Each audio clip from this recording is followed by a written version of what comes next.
A millionaire finds an abandoned baby at her doorstep and discovers he is her grandson.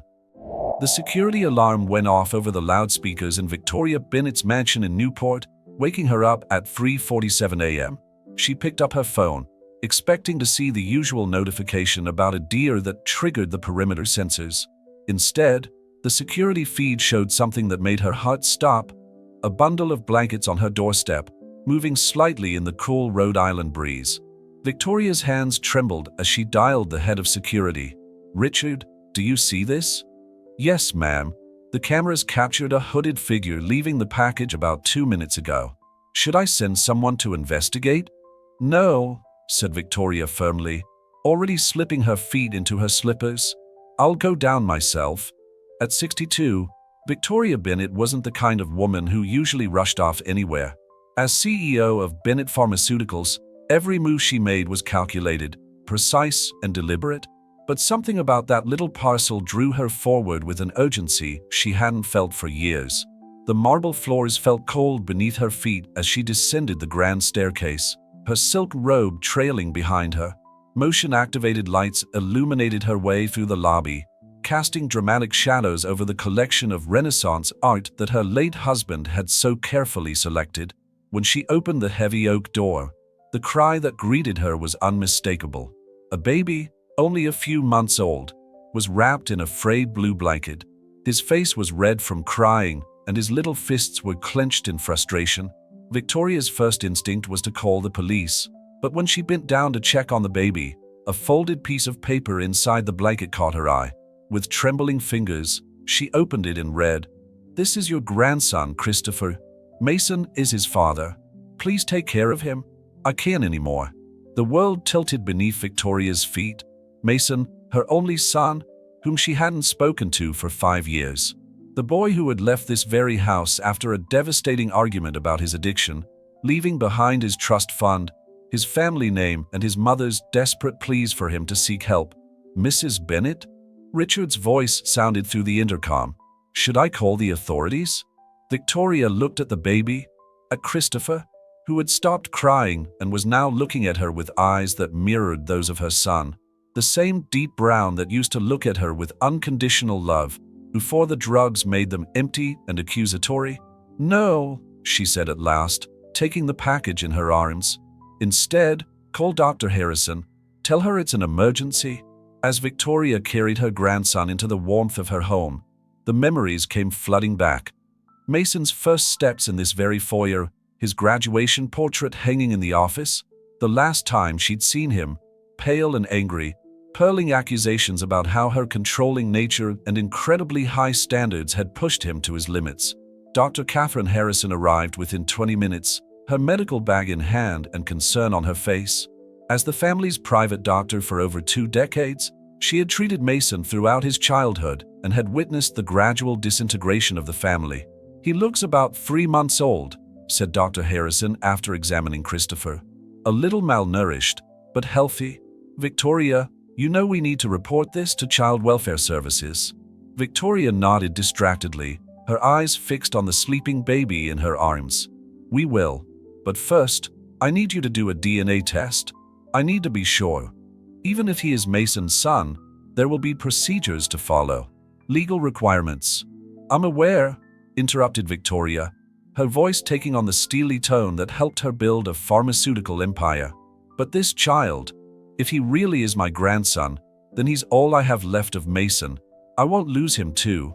At dawn in Newport, casting long shadows across the floor-to-ceiling windows, Victoria was sitting in her late husband's study, with Christopher sleeping peacefully in a makeshift bed made from a laundry basket lined with the softest towels she had.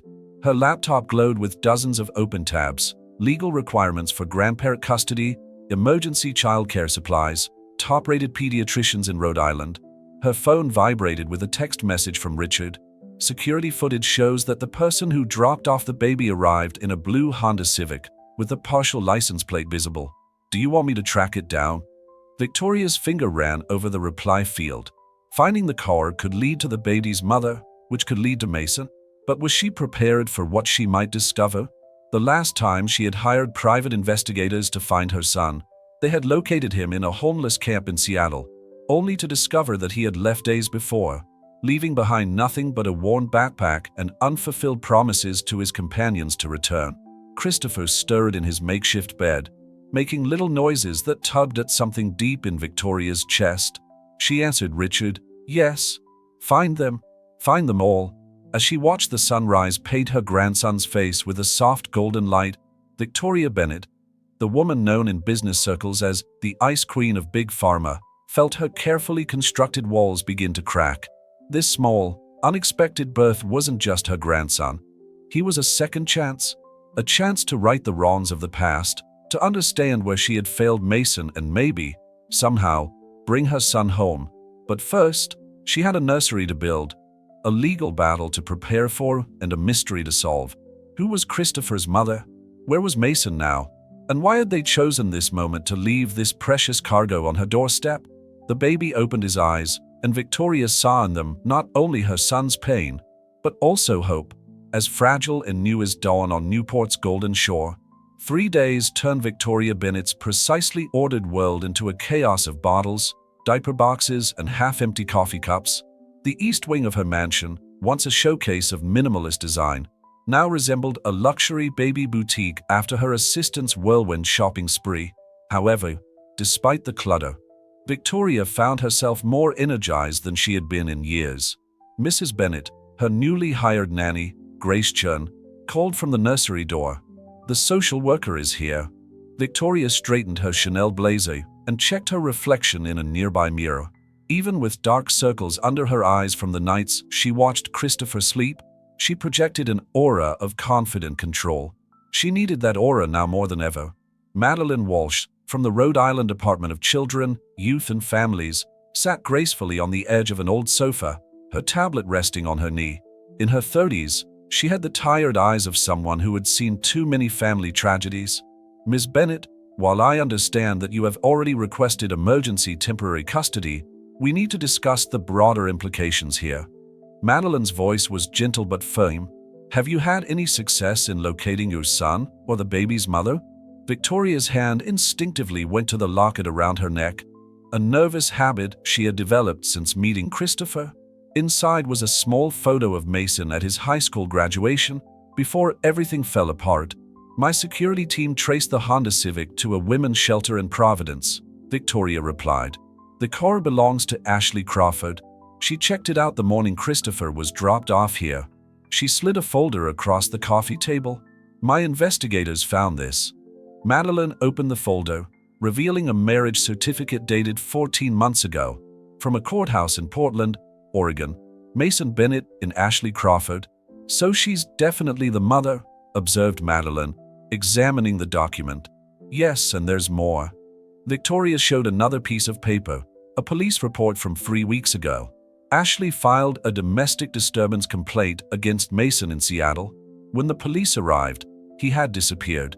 The report mentions that they were both known to local homeless assistance programs. Madeline's expression softened slightly. "Mrs. Bennett, I need to ask, given your son's history of substance abuse and now possible domestic violence, are you prepared for the possibility that he might try to regain custody when he is located?" The question hit Victoria like a physical blow, but she was preparing for it. She picked up another folder, this one considerably thicker. "I've already consulted the best family law lawyers. Considering Mason's documented history and current situation, they believe I have a strong case for permanent custody. I can provide Christopher with stability, education, medical care." She paused, pulling herself together. "But most importantly, I can give him what every child deserves, a chance at a better life. What if Mason stays clean? If he wants to be part of your son's life?"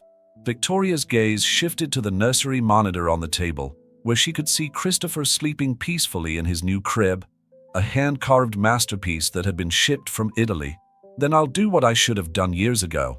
Help him heal, not just throw money at the problem and hope it goes away." His voice became a little shaky, but Christopher's well-being comes first. After Madeline left, Victoria retreated to her home office, where her laptop displayed dozens of emails from her company's board members. She had taken an unprecedented step back from day-to-day operations, citing a family emergency. The vultures were already circling, sensing weakness. Her cell phone rang, a message from Richard. "I found something. Ashley Crawford was seen yesterday at St. Mary's Women's Center in Boston. Do you want us to get in touch?" Victoria's heart raced. Boston was less than 2 hours away. Before she could reply, another message arrived, this one from an unknown number. The photo showed Mason, thin but recognizable, outside what looked like a convenience store. The timestamp was from this morning. The location, Providence. His son was less than an hour away. The message that followed made her blood run cold. "He knows about the baby. He's coming to get you." Grace appeared at the door, with Christopher shaking in her arms. "He doesn't want to calm down, Mrs. Bennett. I think he wants his grandmother." Victoria picked up the baby, breathing in his sweet powdery scent as she held him. In just 3 days, this little being had become her world, a chance to rewrite her family's history. She wouldn't let anyone threaten that, not even her own son. "Richard," she spoke into the phone, her voice steady despite her racing heart. "I need you to double the number of security guards and give me everything you can about Ashley Crawford's current situation. Medical records, police reports, anything. If Mason is coming, we need to be prepared." As she looked at Christopher, who was now happily playing with his pearl necklace, Victoria felt the weight of impossible choices falling on her. How could she protect this innocent child and, at the same time, try to save his father? How could she be guardian and grandmother, protector and potential adversary to her own son? The answer came in the form of another text message, this one from Ashley Crawford herself. "Please keep him safe. Mason is not well. I'll tell you everything, but not over the phone. Can we meet?" Victoria looked at her grandson, seeing in his face the echo of her son's innocence and the promise of a future she was determined to protect. Whatever storm was coming, she would face it head-on, just as she had with every other challenge in her life. She typed a reply, named the time and place, but no one thing. "I will do whatever it takes to protect Christopher." The answer came almost instantly. "Tomorrow, 10 a.m., Boston Public Garden. I'll be near the swan boats. Please come alone. And Mrs. Bennett, I'm sorry I left you like this. I just didn't know who else to trust." Trust. Such a fragile thing, especially in a world where even family ties can shatter like glass. But as Christopher fell asleep in her arms, Victoria knew she had no choice but to take the risk. Tomorrow would bring answers or more questions, but tonight, right now, she was simply a grandmother holding her sleeping grandson, trying to believe that love could be enough to heal what was broken. The morning fog rolling off the Charles River enveloped the Boston Public Garden in a ghostly haze. Victoria was sitting on a bench near the swan boats, her Burberry coat doing little to ward off the early fall chill. She insisted on coming alone, even though Richard and 2 other members of the security team were discreetly positioned throughout the park. Her phone rang with another photo of Christopher, sent by Grace. The baby was awake in his crib, reaching for the crystal mobile that sparkled in the morning light. 300 kilometers away had never seemed so far. "Mrs. Bennett?" Victoria turned to find a young woman standing a few meters away. Ashley Crawford bore little resemblance to the smiling bride in the wedding certificate photo. Her blonde hair was tied back in a messy ponytail, with the dark roots showing. The oversized hoodie and worn jeans couldn't hide how much she had lost weight, but her blue eyes were clear and attentive. "Please sit down." Victoria gestured to the empty space next to her. As Ashley settled into the seat, Victoria noticed the slight tremor in her hands, the way she constantly scanned her surroundings. This was a person used to looking over her shoulder? "How?" Ashley's voice became shaky. She cleared her throat and tried again. "How's Christopher?" "He's fine. He's healthy. The pediatrician said he's gaining weight." Victoria pulled out her cell phone, scrolling down to a photo from yesterday. Christopher laughing during his bath, surrounded by rubber ducks. Ashley's eyes filled with tears when she saw the photo. "I never wanted to leave him," she whispered. "But Mason? He's not the man I married anymore. Not since the accident." Victoria's breath caught. "What accident?" 8 months ago, in Seattle. Mason was working in construction. He was really trying, Mrs. Bennett. 6 months clean, steady job. We had a tiny apartment. Ashley wrapped her arms around herself, as if pushing the memory away. Then a scaffold collapsed. 3 floors up. The doctors prescribed OxyContin for the pain. The pieces began to fall into place. Victoria knew only too well how quickly prescription painkillers could rekindle old demons. His company had faced numerous lawsuits for its role in the opioid crisis. Within 2 months, he lost his job. He started mixing the pills with heroin when the prescriptions ran out. I was 7 months pregnant. Ashley's voice became harder. The night Christopher was born, Mason was too high to take me to hospital. A neighbor called an ambulance. A jogger passed by, his footsteps crunching on the gravel path. In the distance, a group of tourists gathered around the make-way for duckling statues. He got violent, Ashley continued. Never with Christopher, but I couldn't take the risk. 3 weeks ago, he threw a lamp at my head. It missed by centimeters. That's when I filed a police report and ran away. Why didn't you come to me before? Asked Victoria, even though she already knew the answer. Mason told me how you'd let him down. He said you cared more about your company's reputation than your own son. Ashley met Victoria's gaze. But then I found this in his wallet. She pulled out a stack of worn newspaper clippings, articles about Bennett Pharmaceuticals' addiction treatment programs, free clinics, rehab centers. All the initiatives Victoria had launched after Mason's departure. You never stopped trying to talk to him, did you? Victoria touched her locket, fighting back tears. A mother never stops trying to save her son. That's why I brought Christopher to you. But now, Ashley's voice dropped to a whisper. Mason is following me. He's not thinking clearly. He keeps talking about how Christopher is the ticket back into his life, back into his trust fund. I'm afraid he's... A sharp crack echoed through the park. Victoria's safety training kicked in. It was probably just a car reversing, but she instinctively grabbed Ashley's arm. We should move. No, wait. Ashley pulled out her cell phone, showing Victoria a series of increasingly erratic text messages from Mason. The most recent was from an hour ago. I see you, both of you, always watching, always waiting. My son, my money, my family. Victoria's phone rang. Richard, unknown male matching Mason's description, has been seen near the park entrance. We're moving to intercept. Come with me, said Victoria, getting up. Both you and Christopher need protection. I have a house in the Berkshires, completely secure. We can, Mrs. Bennett. Richard's voice pierced through the fog. He's headed your way. Through the mist, a figure emerged, painfully thin, wearing a dirty hood.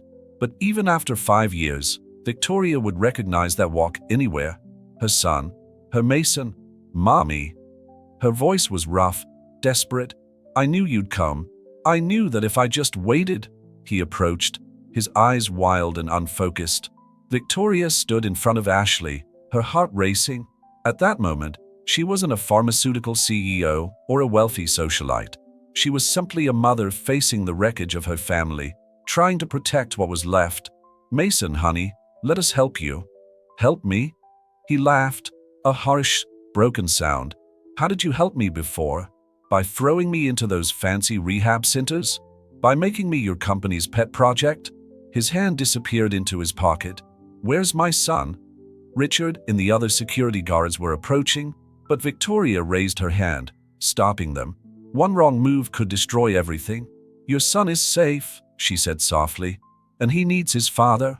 But not like this, Mason. Not like this. For a moment, something flickered in his eyes. A glimpse of the little boy who used to curl up on her lap during storms, who decorated her office with finger paintings, who once had dreams bigger than the next medicine. Then the moment passed, and her face hardened. Do you think you can buy my son like you try to buy everything else? Fix his mistakes with your millions? No. Victoria's voice became bitter. I think I can love you, but you have to let me try. The fog swirled around them. 3 generations of a family divided at a crossroads in a Boston park. Behind them, the swan boats were stopped on the lake, waiting for the start of another day's journey. The next 48 hours passed in a blur of hospital corridors, statements to the police, and silent phone calls. Victoria was sitting in a private waiting room at McLean Hospital, her designer suit wrinkled from having spent the night in a chair. The events in the park had ended without violence, but with a lot of trauma. Mason had collapsed. his body finally giving in to days without sleeping or eating properly. Mrs. Bennett? Dr. Lawrence Rivera, head of addiction medicine at the hospital, approached with a tablet in his hand. Mason's tests showed dangerously high levels of heroin with fentanyl in his system, in addition to several prescription opioids. He's stabilized, but what? Victoria's voice was hoarse with exhaustion. This level of multiple substance abuse, combined with his history, we're recommending immediate admission to our long-term residential program. Dr. Rivera sat down next to her. However, considering your previous attempts at rehabilitation, we need to discuss the possibility of civil hospitalization. The words hit Victoria like a physical blow. Civil commitment, legally forcing Mason into treatment. It was like admitting defeat, like saying that her son couldn't be reached through love alone. Her cell phone lit up with a text message from Grace. Christopher just had his bottle. He keeps looking at that picture of you on the mantelpiece. Attached was a video of her grandson reaching for his portrait, babbling happily. How long? Asked Victoria, without taking her eyes off the phone. At least 90 days. But given the complexity of your case, I'd recommend 6 months to a year. A year. Christopher would be walking, talking, maybe even calling someone else daddy, before Mason could safely be part of his life. Ashley appeared in the doorway, looking a little better after a night's rest in the family suite at the hospital. Victoria had insisted that she stay close by, both for protection and because, after all, Ashley was Christopher's mother. He's awake, Ashley said softly. He's asking for you. Victoria followed her down the sterile corridor to Mason's room. 2 security guards, a requirement after the aggressive episode in the park, nodded as she entered. Her son was handcuffed to the bed, a consequence of trying to leave against medical advice hours earlier. Mom. Mason's voice was barely a whisper. Without the wild energy of the drugs in his system, he sounded incredibly young and vulnerable. I really screwed up, didn't I? Victoria sat down next to him, taking his free hand. His skin felt clammy and cold. Yes, darling, you did, but you're not alone. Christopher. Tears filled her bloodshot eyes. I wanted to see him so much. I thought that if I could get him back, prove that I could be a father. He turned away, shame etched on his thin features. Instead, I proved that I'm exactly what everyone thinks I am. An addict, a threat. No, Victoria's voice was firm. You are sick, and you're going to get help. Real help this time, not just a quick detox and a few therapy sessions. But Mason? She squeezed his hand until he looked at her. You have to want it. Not for Christopher, not for me, not for Ashley, for yourself. What if I can't do it? What if I'm not strong enough? The question hung in the air, heavy with the weight of past failures. Victoria thought of Christopher, safe in his mansion in Newport. She thought of the trust she saw on his small face when she hugged him, the unconditional love she had forgotten existed until he arrived on her doorstep. So you try again, she said simply, and again, because that's what parents do, Mason. We keep trying until we get it right. She reached into her bag and pulled out her tablet, opening a photo of Christopher. This is your son. He's amazing. He loves taking baths and listening to classical music. He has your eyes and Ashley's smile, and he deserves to know his father, the real you, not the person drugs created. Mason stared at the photo, his hand trembling. He's so perfect, he whispered. I haven't even held him. You will, Victoria promised. When you're ready, when it's safe. A nurse appeared with the admission paperwork. Victoria watched Mason sign form after form, legally committing himself to long-term treatment. With each signature, she saw a tiny spark of determination growing in his eyes. Later, in the hospital parking lot, Ashley approached Victoria with a bag in her hand. The women's shelter in Boston has room for me, she said. I can't go back to Newport. I can't go back to Newport yet. I need to find myself again. Figure out how to be more than just Mason's wife or Christopher's mother. Victoria understood. She had spent 30 years being defined by her roles. CEO, wife, mother. Sometimes the hardest thing was remembering who you were behind all those labels. Take this, she said, handing Ashley an envelope. Inside was a bank card and the keys to a small apartment in Boston's Back Bay neighborhood. No strings attached, just a safe place to stay while you rebuild. And Ashley? Christopher needs his mom too. When you're ready. As Victoria drove back to Newport that evening, the setting sun painted the coast in shades of gold and pink. Her phone was full of missed calls from board members, her diary full of rescheduled meetings. The business empire she had built was demanding her attention, but for the first time in years, Victoria Bennett's priorities were clear. Her grandson needed a protector, her son needed a mother, and sometimes she was learning that the strongest business decision was to choose family over fortune. Christopher was awake when she got home, fighting sleep as Grace tried to calm him down for the night. The moment he saw Victoria, his face lit up with a toothless grin that made her heart clench. "Hello, my darling," she whispered, taking him into her arms. "Grandma's home, and I promise you one thing. Everyone who loves you is fighting to be worthy of that love, even if the fight takes longer than we expected." And the little elephant said goodnight to all his friends in the jungle. Victoria read softly, watching Christopher's eyes grow heavy. At 8 months old, he fought sleep as if it were his sworn enemy, determined not to lose a single moment of life. In that way, he reminded her a lot of Mason at the same age. Her phone rang quietly on the side table in the nursery, a text message from the family contact at McLean Hospital.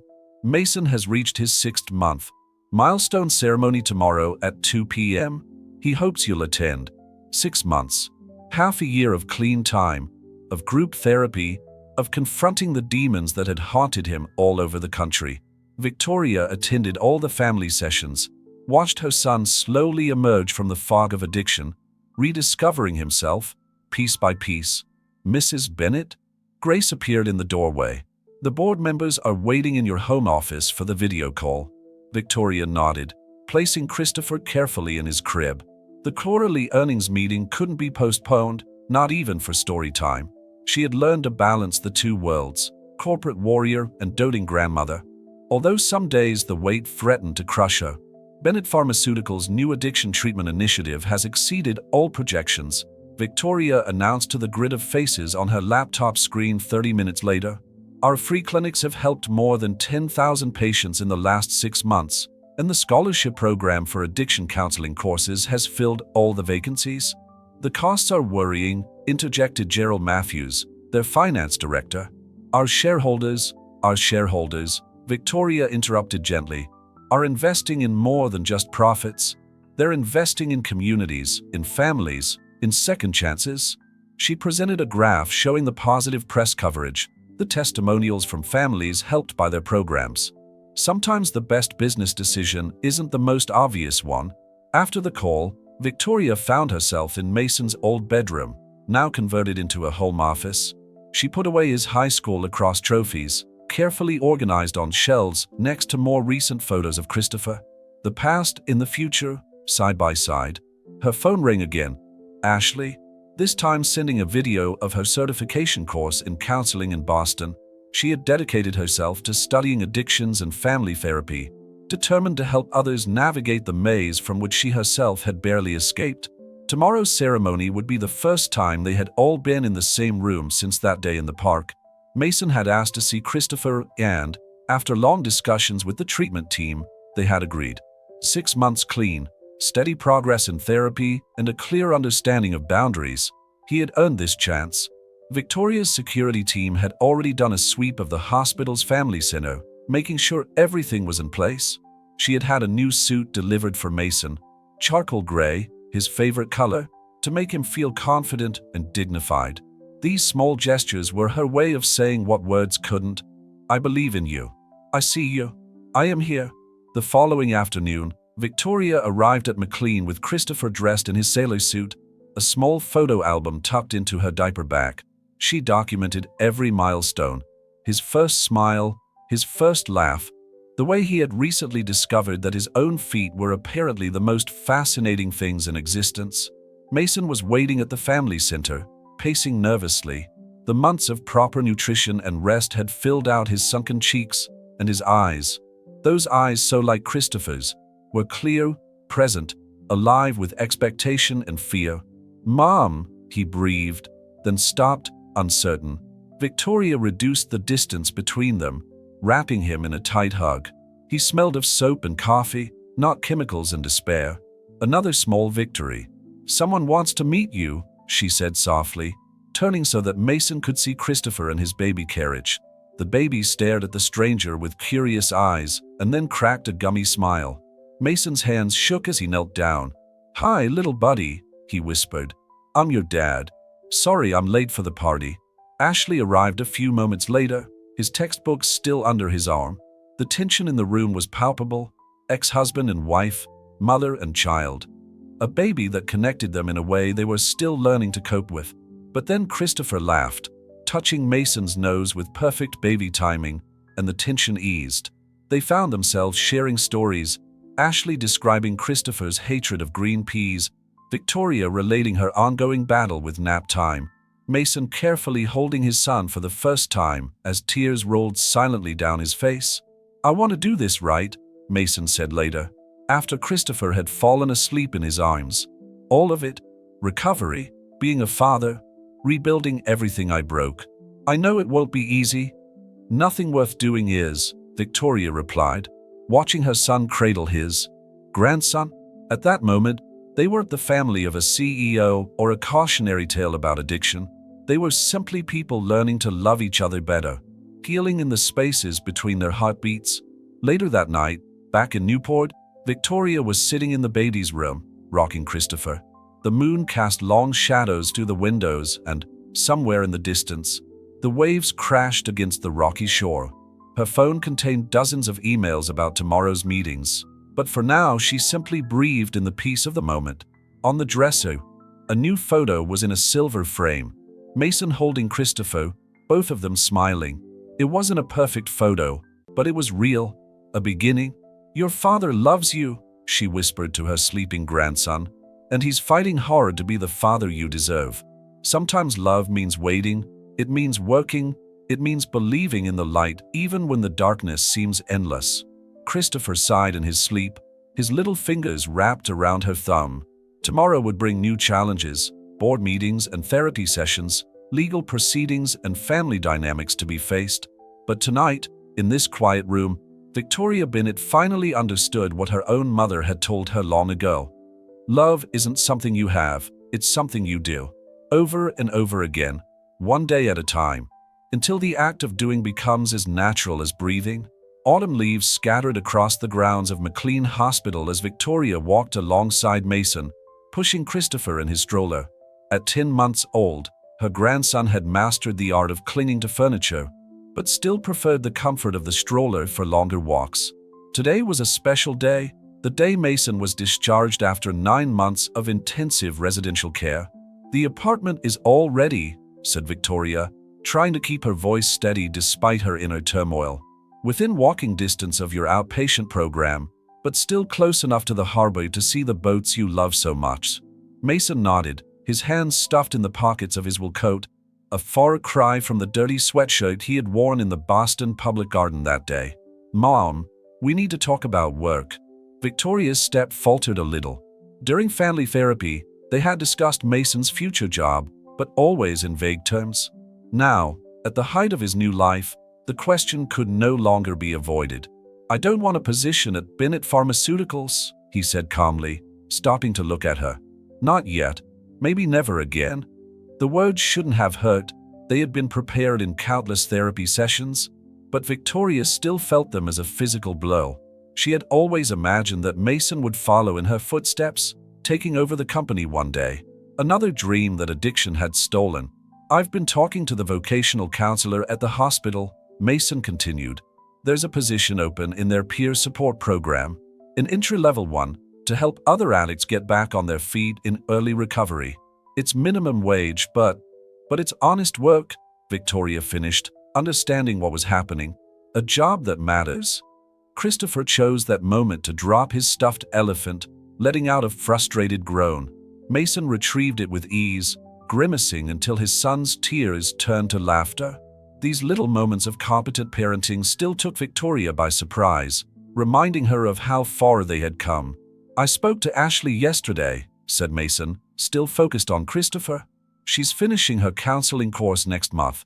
We're trying to understand co-parenting. We're going slowly, but talking more. Victoria watched her son with her grandson, seeing shadows of the man Mason could have been without the intervention of addiction, glimpses of the father he was struggling to become. The last 9 months had changed them all. Ashley had found her voice and her purpose in her counseling studies.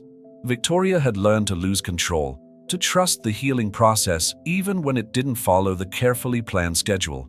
Later that afternoon, they arrived at Mason's new apartment in Charlestown. It was modest by Bennett standards, a one-bedroom apartment overlooking the USS Constitution in the harbor. But it was clean, safe, and, most importantly, his achievement. He insisted on paying the deposit with the money he earned doing maintenance work at the hospital during the last months of his treatment. "There's something else," said Mason as they loaded the last of his belongings. "The peer support work. Part of it involves sharing my story. All of it. The trust fund. The pressure of being a Bennett. How it fueled my addiction." Victoria put down the box she was carrying, understanding the implications. Her family's privacy had always been closely guarded. Mason talking publicly about his difficulties could affect the company in their reputation. "The board won't like that," she said at last. "No, they won't." Mason looked at her sternly. "But maybe that's exactly why it needs to be said. How many other children from good families are out there, drowning in expectations and looking for anything to relieve the pressure?" Christopher crawled across the living room floor, fascinated by the afternoon sunlight coming through the windows. Victoria watched him, remembering all the times she had chosen the company's image over Mason's needs. All the warning signs that she had ignored because recognizing them would have meant admitting imperfection in her carefully organized world. "Tell your story," she said softly. "Tell it all. The board will adapt, or they'll find themselves dealing with a very determined grandmother who happens to have a controlling interest in the company." Mason's smile, the real thing, not the polite mask he wore in countless society photos, lit up his face. "Speaking of determined grandparents, I've been thinking about Christopher's first birthday next month." Victoria had already started planning an elaborate celebration at the Newport mansion, but something in Mason's tone made her stop. "What do you have in mind?" "Something small. Maybe in the park where everything changed. Ashley could come. Her fellow counselors have become a family to her. My recovery group, they love to meet Christopher." He hesitated. "It wouldn't be the kind of party people expect from the Bennetts." "No," agreed Victoria, watching Christopher stand up on a shelf, determined to reach new heights. "It would be better." That evening, after helping Mason settle into his new home and promising to bring Christopher along for the visit scheduled for that weekend, Victoria drove back to Newport. The mansion looked different now, less like a shop window and more like a home, thanks to Christopher's toys scattered everywhere and the fingerprints on the once spotless windows. She found Grace in the baby's room, reading Christopher's favorite bedtime story. Her grandson's eyes lit up when he saw her, and his arms immediately went up. "How was it?" Grace asked softly as Victoria placed Christopher in her arms. "He's ready," Victoria replied, surprising herself with how much she believed it. "We all are." Later, after Christopher was asleep, Victoria sat in her office reviewing the minutes of the hospital board, but her eyes drifted to the new photos on her desk. Mason at his 9-month sobriety ceremony, Ashley graduating from her counseling program, Christopher taking his first faltering steps while his parents hovered nervously nearby. His phone buzzed with a text message from Mason. "I made it through the first night in the new place. Went to an NA meeting around the corner. Christopher's elephant is keeping me company. Thanks, Mom, for everything." Victoria touched the screen softly, remembering all the nights she waited for messages that never came, all the fears that kept her awake. Recovery wasn't a straight line. There would be challenges ahead, moments of doubt, maybe even setbacks. But tonight, her son was safe in his own apartment, working to make his own dreams come true. His grandson was sleeping peacefully upstairs. And somewhere in Boston, Ashley was studying for her final certification exams, building a future that neither of them had imagined possible 9 months ago. Small victories, added up day by day. Trust, rebuilt piece by piece. Love, expressed not only in grand gestures, but in the quiet moments of showing up, of trying again, of believing in the possibility of change. Victoria Bennett, who had built an empire on calculated risks and careful control, was learning that sometimes the bravest thing you can do is simply let go and have faith in the journey. The Boston Public Garden looked different in the October sunlight. The ominous fog that had shrouded their confrontation almost a year ago had disappeared, replaced by the golden light of fall and the laughter of children running after fallen leaves. Victoria adjusted the birthday banner hanging between two trees, simple blue letters that read, "Happy First Birthday, Christopher," as she watched Mason and Ashley set up folding tables nearby. "The cake is here," called Rachel, one of Ashley's counseling colleagues, carrying a homemade creation decorated with sailboats and acres. It wasn't an elaborate fondant masterpiece from a fancy bakery. Instead, Ashley insisted on making the cake herself, staying up late in the tiny kitchen of her apartment to make it perfect. Christopher, dressed in a navy blue sweater and tiny boat shoes, walked among the guests arriving for his party. His confident strides were a far cry from the vulnerable package left on Victoria's doorstep a year ago. He made his way towards a group of men from Mason's recovery program who greeted him with enthusiastic compliments. "Mini Mason's getting fast," laughed Joe, Mason's sponsor, a former Wall Street trader who found his own redemption by helping others fight addiction. "Better watch out, he'll be running the company before you know it." Victoria smiled, remembering similar predictions made at countless society meetings when Mason was Christopher's age. But this time, the words carried no weight of expectation, no predetermined path. Christopher would be free to choose his own path. "Speaking of the company," said Mason, joining them with a stack of paper plates, "Mom made a big fuss at the shareholders' meeting last week." Victoria straightened her casual blazer, very different from her usual boardroom attire. The meeting had indeed been memorable. She announced Bennett Pharmaceuticals' most ambitious initiative yet, converting one of its former research facilities into a comprehensive treatment center, combining medical care with professional training and family support services. "The board almost had a collective heart attack when I announced the budget," she admitted. But then Mason told his story. No pretenses, no sugarcoating.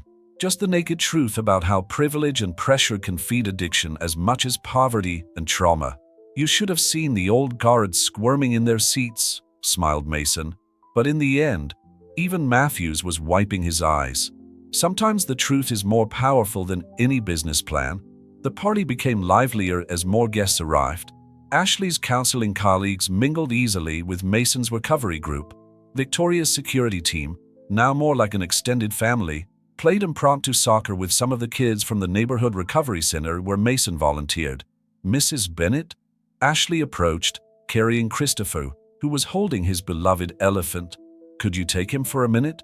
I need to help set up the activity table." Victoria pulled her grandson closer, breathing in his sweet baby scent mixed with the autumn air. A year ago, such a casual exchange between them would have been unthinkable. Now it seemed natural, part of their new normal. "Remember that bench?" Ashley nodded to where Victoria had sat that foggy morning, terrified of the son and grandson she barely knew. "Sometimes I can't believe how far we've come. One day at a time." Victoria quoted the phrase she had heard so often in her family therapy sessions. "One day at a time," Ashley agreed, then laughed as Christopher squirmed to be put down, eager to join a group of children throwing leaves in the air. The afternoon unfolded in a series of perfectly imperfect moments. Christopher smashed his slice of cake with glee, spreading the icing everywhere. Mason helped him open the presents, showing more enthusiasm for the board books and wooden toys than for the expensive gifts that had previously filled his own birthdays. Victoria found herself sitting on that same bench, watching her family, now expanded to include this unlikely community of survivors and healers, all brought together by the arrival of a little boy on their doorstep. "Do you want a penny for your thoughts?" Mason sat down next to her, with Christopher dozing off in his arms after all the excitement. "I'm just thinking about how life surprises us," she said. "A year ago, I was so focused on protecting Christopher, on fixing everything myself. I never imagined that broken people could heal each other." Mason concluded softly. "Yes, that surprised me too." Christopher stirred, blinking sleepily at them both before reaching Victoria. As she cradled him, Mason pulled out his one-year sobriety chip, running his fingers over its surface. "I used to think I had to be perfect to be worthy of it," he admitted. "To be worthy of being called his son again. But maybe it's our imperfections that make us human, our willingness to keep trying, even when we mess up." Victoria thought of all the board meetings where she had presented impeccable quarterly reports, all the gala parties where she had maintained a flawless image. None of these achievements seemed as significant as seeing her son build a life on hard-won wisdom and humility. Ashley joined them, carrying Christopher's elephant that had been abandoned in the leaf pile. The three of them sat together, no longer bound by obligation or crisis, but by choice and understanding. "Next year," said Ashley, "we should have the party at the new treatment center. Show people that recovery isn't just about surviving, it's about building something better from the broken pieces." Victoria looked at her grandson, who was now sleeping soundly in her arms. His little hand curled around her finger, confident and secure. A year ago, she thought her role was to protect him from the mess of family difficulties. Now she understood that the greatest gift she could give him was to show him how to face life's challenges with courage, honesty, and an open heart. As the autumn sun began to set, casting long shadows across the park, Victoria Bennett held her sleeping grandson and watched her son help clean up the party debris. Around them, the unlikely family they had built continued to talk and laugh, united by something stronger than blood or status: the power of second chances and the courage to start again. The grand opening of the Bennett Recovery Center was buzzing with activity on a bright spring morning. Victoria stood at the podium, with Christopher balanced on her hip as she prepared to cut the ceremonial ribbon. 18 months old, he was the facility's unofficial mascot, his presence a living reminder of why they had undertaken this ambitious project. "Today marks more than the inauguration of a building," Victoria told the crowd, her voice carrying across the courtyard of the transformed research facility. "It represents a promise that no family has to face addiction alone, that recovery is possible, and that second chances can lead to new beginnings." Mason was standing nearby, his badge identifying him as director of the center's peer support program. The position had evolved far beyond his initial role, and his first-hand experience had proved invaluable in creating programs that really worked. Ashley, now a licensed counselor, had helped develop the family support services, ensuring that loved ones received the guidance she had desperately needed. "Ready, buddy?" asked Mason, taking Christopher from Victoria so that she could handle the huge scissors. The child clapped enthusiastically as the tape fell, drawing laughter from the assembled crowd of donors, medical professionals, and members of the recovery community. Later, as the visitors toured the facilities, Victoria found herself in the family counseling wing. The walls displayed artwork created by the patient's children, including a finger painting that Christopher had contributed, a riot of color that was supposed to represent his family. Looking at it now, she could almost see what he meant. The strong blue strokes representing her father's determination, the warm yellow representing her mother's growing confidence, the firm green representing her grandmother's unwavering support. Mrs. Bennett? Joe, Mason's godfather, appeared in the doorway. "Perhaps you'd like to see this." She followed him into the main reception area, where Mason was paying an impromptu visit to a young couple. The woman was holding a sleeping baby, while the husband was fidgeting nervously, showing the telltale signs of early withdrawal. "I was where you are now," said Mason calmly, "thinking I'd lost everything, that I'd never be worthy of my son. But look around. This place exists because my family refused to give up on me. Recovery isn't just about getting clean. It's about rebuilding what addiction tried to destroy." Victoria watched from afar, her throat tight with emotion. The desperate man from the park was no more, replaced by someone who had found his purpose in helping others find their way back from the edge. Ashley appeared beside her, clipboard in hand. "That's the third family today," she said softly. "Word is spreading that we don't turn people away, regardless of their ability to pay." "The board is worried about costs," Victoria admitted, "but some things are worth more than money." Christopher's laughter echoed down the corridor. He had discovered the children's playroom, designed specifically for children whose parents were undergoing treatment.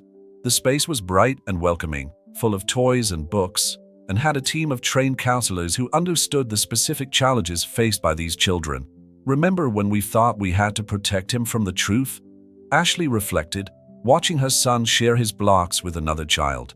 Now he's helping other children feel less alone, even without knowing it.